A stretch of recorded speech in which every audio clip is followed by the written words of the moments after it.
চট্টগ্রামের কর্ণফুলী উপজেলার নতুন ব্রিজ এলাকায় পিকআপের ধাক্কায় মোটরসাইকেল আরোহী বাবা ছেলের মৃত্যু হয়েছে। মঙ্গলবার ২ জুন সকাল ৮টার দিকে এই দুর্ঘটনা ঘটে। নিহতরা হলেন আনোয়ারা উপজেলার চাতরি ইউনিয়নের সিংহরা গ্রামের বাসিন্দা দুর্গাপদ মল্লিক ও তার ছেলে বিধান মল্লিক বাবু। বাবু কর্ণফুলীর দৌলতপুর বহুমুখী উচ্চ বিদ্যালয়ের শিক্ষক ছিলেন।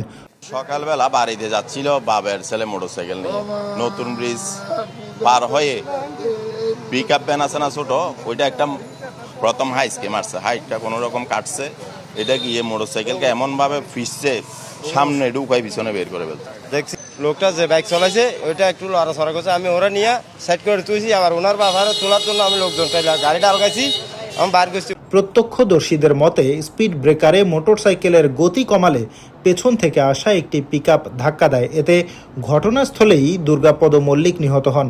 গুরুতর আহত বাবুকে চট্টগ্রাম মেডিকেল কলেজ হাসপাতালে নেওয়া হলে চিকিৎসক তাকে মৃত ঘোষণা করেন। জানা গেছে তারা চট্টগ্রাম শহরের ফিশারিঘাট থেকে মোটরসাইকেলে করে গ্রামের বাড়ি আনোয়ারায় ফিরছিলেন। এক পরিবারের 2 সদস্যকে হারিয়ে এলাকায় শোকের ছায়া নেমে এসেছে।